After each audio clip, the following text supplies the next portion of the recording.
You are now listening to the Hot Take Hot Box. Ladies and gentlemen, welcome back. And if this is your first time, make sure you like, subscribe to the channel. Leave a comment. Let me know what you thought on this week's Monday Night Raw, April 15th edition. This is a recap episode. Just going to kind of go over some of the things that went down, things that we should talk about, things to look forward to, and everything you need to know from this jam-packed episode from Montreal, Quebec, Canada. This episode opened up with Rhea Ripley coming out with a sling on her arm. The rumors around the internet all day were that she was going to have to relinquish her Women's World Championship due to an injury, a real-life injury, not kayfabe, not a work. Seems like this is a real thing she sustained last week in the attack from Liv Morgan, kind of a freak injury. I believe they're reporting it as an AC joint sprain.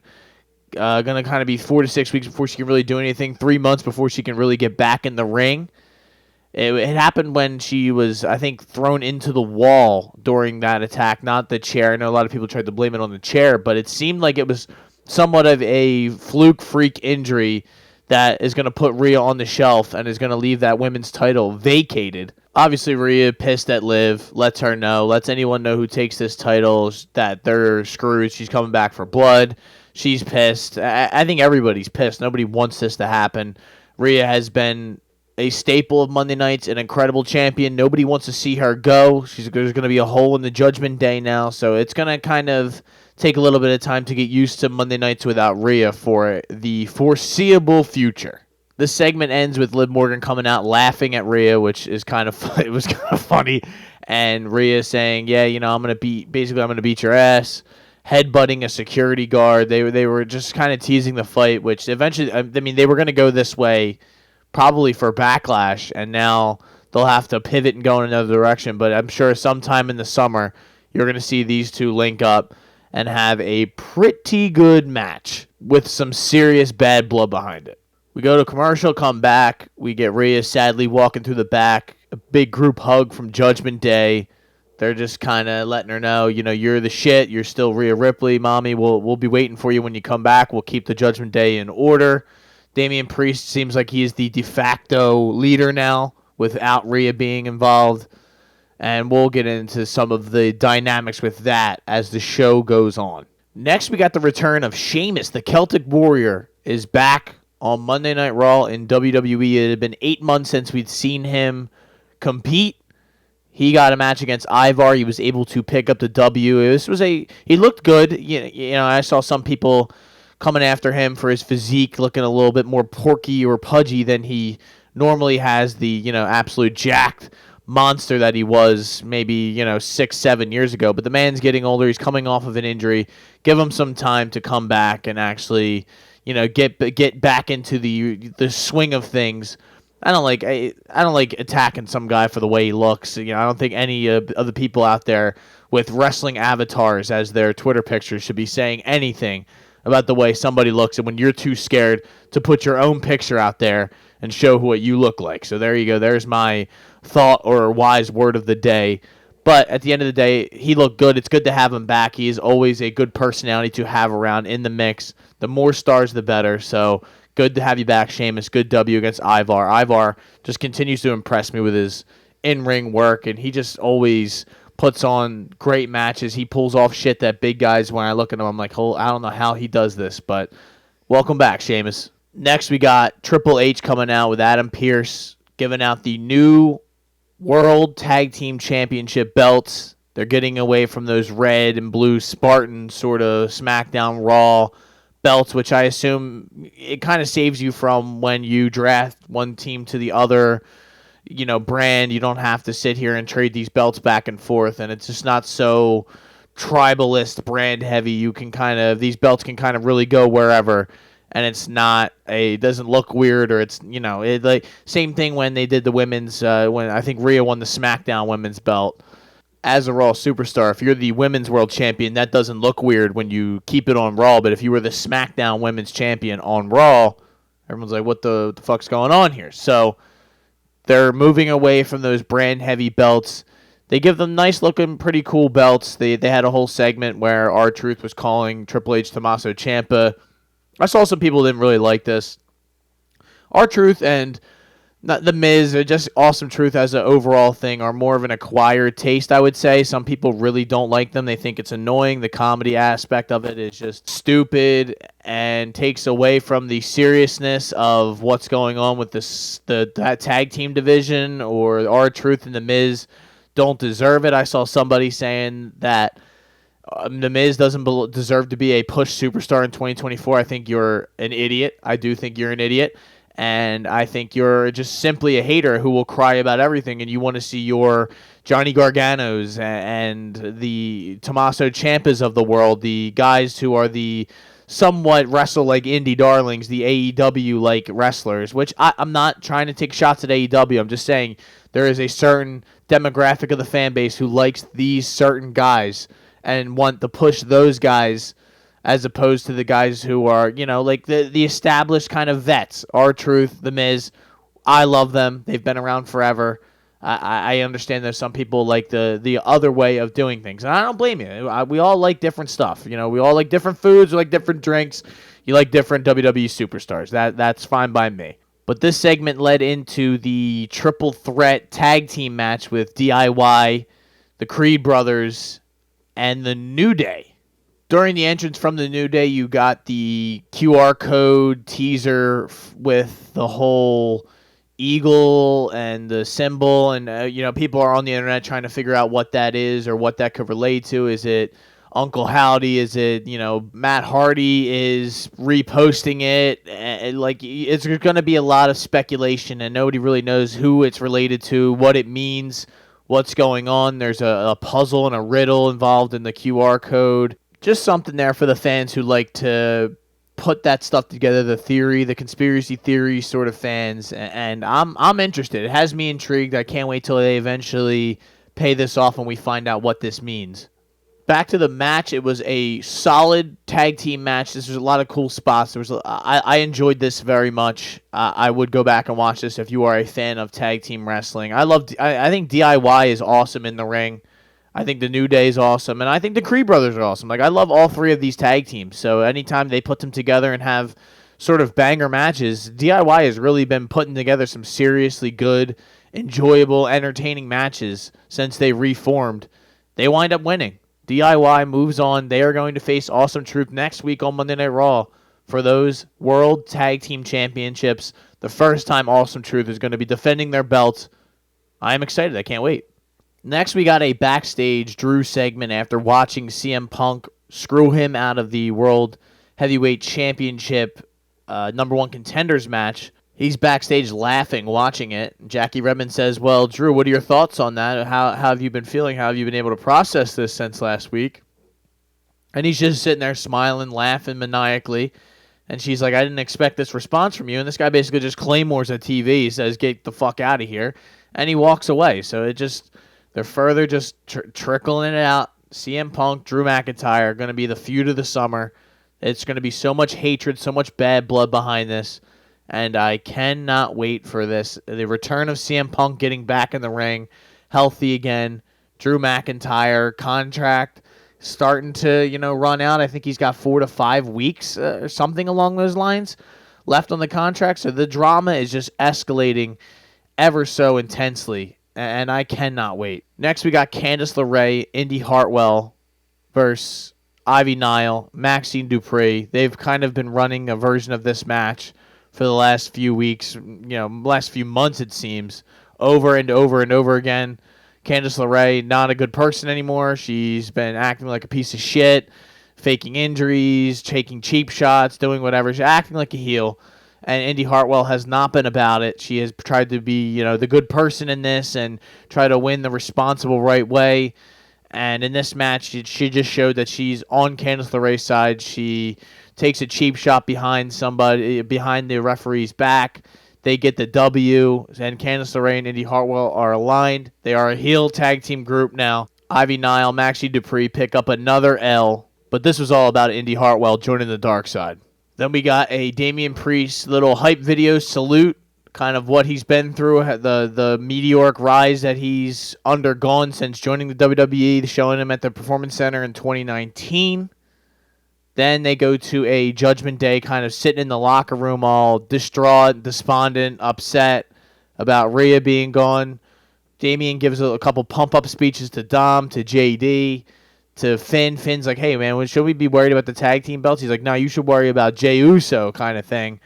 And you can sense that they're starting to break away. The team's going to break away without Rhea being there to kind of be in the glue to hold everything together. It's the perfect way to break them apart and have Judgment Day start to splinter off a little bit, because it seems like Finn and Damian are going to have a little bit of a divide here, with Damian being the world champion. Finn obviously wanted to be the world champion at one time. They were beefing over that for a little bit, and now Damian's going to act like the de facto leader, and I don't think Finn's going to like that. So I think we'll get into that later on in the show, because this is not the last time you see the Judgment Day here on Monday Night Raw. Then we finally got into the Andrade Dom Mysterio match, which was pretty cool. Saw a Canadian Destroyer on the apron by Dom Mysterio, sold incredibly by Andrade, which was wild. Andrade eventually gets the W. Poor Dom just keeps doing the job for everybody. After the match, JD starts kicking the shit out of Andrade. So does Dom Mysterio. Ricochet comes out, makes the save, and I think they're going to do that tag match next week on Monday Night Raw. We got a little bit of a recap from Friday Night SmackDown when they jumped the shit out of Jimmy Uso and beat the hell out of him. They asked Jey Uso about it, and he was like, man, I told Jimmy to come with me. There's, the Bloodline's a dark, dangerous road when you start going down there, and don't, basically stay away from them. He's got to worry about Finn Balor, though he's not getting too much into it, but we know, I know, you all know, they're gonna link up soon. They're gonna be buddies again. Jimmy's gonna see the light after getting beat up. Jay's gonna be forgiving and understanding and bring him back, no matter how much shit he's done to him. They're brothers. They need to take down the Bloodline. Roman will come back. It's gonna be incredible. We will have a pod somewhere down the line to kind of discuss some of these theories and get into all that. After that, we got Chelsea Green, Piper Niven, Katana Chance, Caden Carter. Kind of a filler match. Some of this stuff in Raw, in this second hour, in that middle hour, is just real filler stuff that is so boring. This one especially. Some of the other stuff on tonight's episode especially wasn't that bad, but but from being frequent Raw watchers, that it gets bad at certain parts during the show. This was one of those matches that just did absolutely nothing for me. Piper Niven and Chelsea Green got the win. Always good to see my girl Chelsea get that W, and we keep it moving. Liv Morgan gets a backstage interview with Kathy Kelly, kind of just basically saying, why am I the bad guy? Why am I getting hate when Rhea did the exact same thing to me, knocked me out, put me on the injured list for 8 months, and nobody really cared then. No one was saying how diabolical, scummy, or a bad guy she was. Now they're all acting like I'm the bad guy because I'm trying to get my get back. I'm with you, Liv. I don't see why everyone's really freaking out. I think they just love Rhea and they didn't want to see her get hurt. Obviously, she wasn't supposed to get hurt in real life, but sometimes that's just how it goes. And the Liv Morgan Revenge Tour rolls on. Next, we got the American Nightmare. Cody Rhodes came out. Looks like a superhero every time he comes out. Once the fireworks go off, the smoke disappears, and he's just standing there. Incredible. I've loved everything about Cody Rhodes these last few just weeks. The promos themselves are getting a little stale. He's kind of just talking about the same thing over and over again, or just kind of rehashing WrestleMania, and we really don't have a direction to go towards until Friday night when we get the results of that LA Knight AJ Styles #1 contendership match. So until then, we're kind of just in a waiting pattern, and he talks about Seth Rollins being a Shield and how he's indebted to him, and The Rock, he's going to make him bleed too, and I can't wait for that. That's what I'm most excited about. But right now, Cody's in a tough spot because there's not really much to talk about, and he doesn't want to just go away. He has to keep making appearances because he's still the American Nightmare. He's Cody Rhodes. He's the undisputed WWE champion. He eventually brings out Jey Uso. They have a nice little moment until we yeet again, and then Cody gets out of there, sets up that Jey Uso Finn Balor match that we discussed early on in the show. Nia Jax got a little bit of a backstage interview staking her claim for the Women's World Championship. That's kind of, without Rhea, there's a power vacuum. kind of left there, and lots of people are going to be vying for that title and trying to stake their claim as to why they should be the champion. Jey Uso and Finn Balor had a pretty good match. Jey Uso comes away with the W. Afterwards, Damian Priest comes out, kind of holds the belt in them, lets them know, like, yo, this is what we're doing. Backlash, be ready. And then JD and Dom come out and jump Jey Uso, which Damian Priest was not a fan of. You could see it right on his face. He starts yelling at Dom and JD, what are you doing? Finn's like, yo, relax, bro. This is what we do. And they kick the shit out of Jey Uso, throw him out of the ring. Jey makes a comeback, super kicks Dom Mysterio, runs away, uses JD to throw into Finn Balor, and then gets out of there. But you can see the divide starting. Damian Priest not really about this stuff. He doesn't want the help. He wants to be.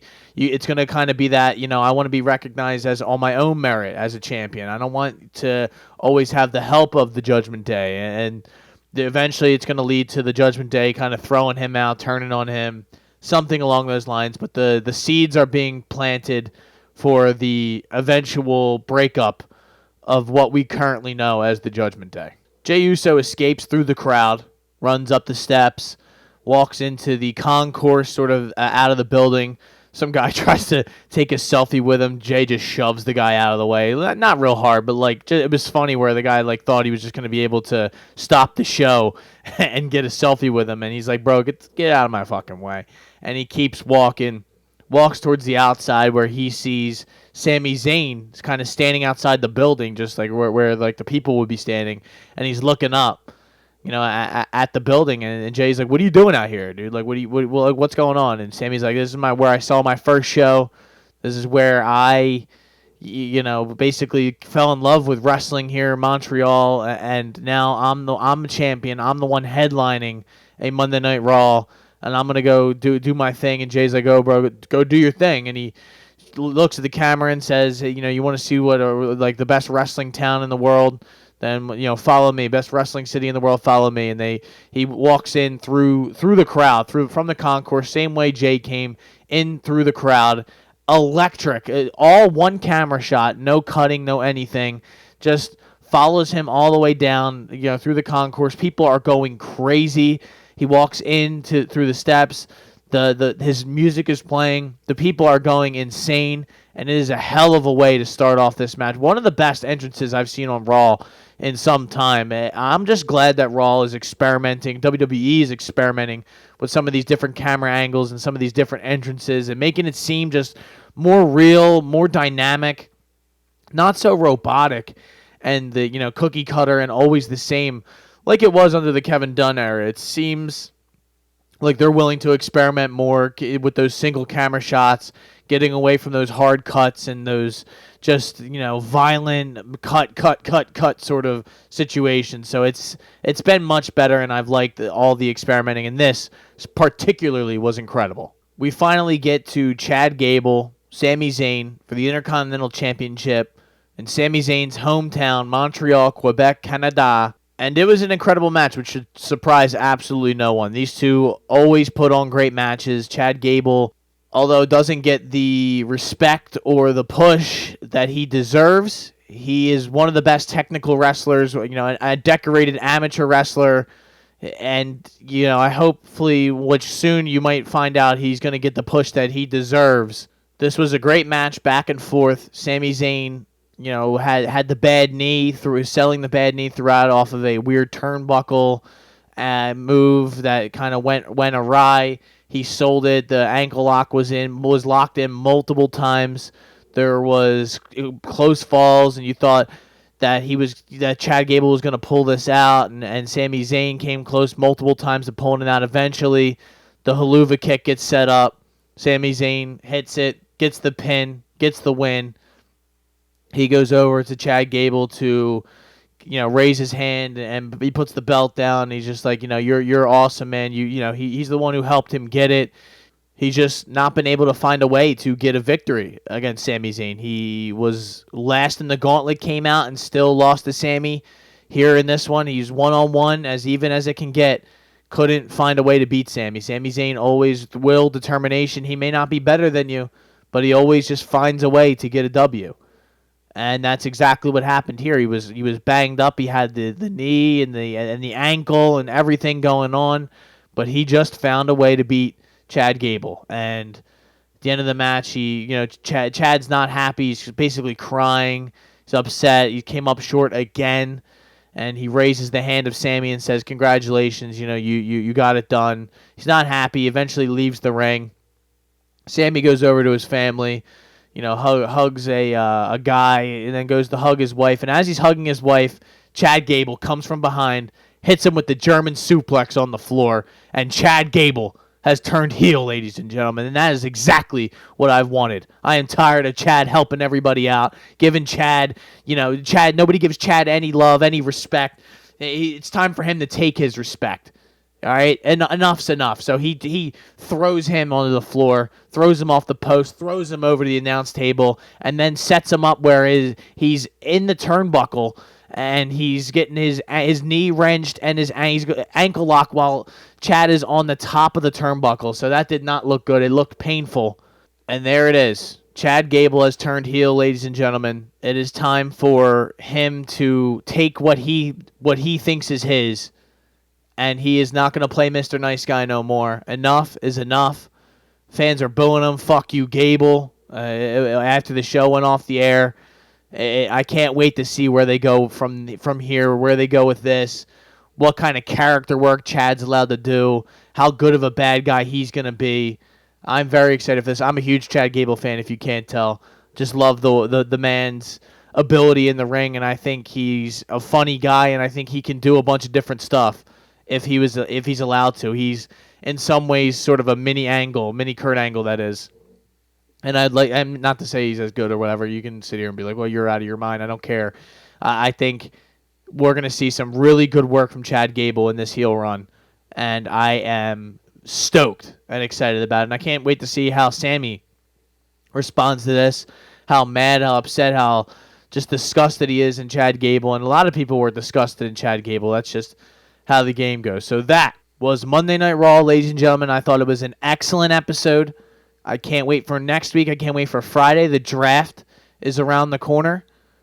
I am very excited for Backlash. The WWE has done a good job of keeping the momentum of WrestleMania going, although some of those big-time names like Roman Reigns and The Rock have gone away. No Seth Rollins for the last 2 weeks. He's kind of on hiatus a little bit, so we shall see where they ultimately go from here. Right now, we only have 2 Backlash matches set for Lyon, France in, I believe, 2 to 3 weeks. May 4th, that's 3 weeks from now. We got Damian Priest versus Jey Uso for the World Heavyweight Championship, and then we have Cody Rhodes versus, like I said, LA Knight, or AJ Styles. So we will get our answers as time goes on to figure out what is next, what will happen. There's plenty of time before Backlash. Ladies and gentlemen, this has been the Hot Take Hot Box. My name is Matt McSweeney. As always, comment, subscribe. I love your comments. Love hearing people's thoughts on what they liked, what they didn't like. If you disagree, if you agree. Just like to hear any sort of thoughts and concerns with Monday Night Raw or the way we do the show here on the Hot Take Hot Box. But again, my name is Matt McSweeney. Thank you for joining us. Like, subscribe, and we will see you next time. You are now listening to the Hot Take Hot Box.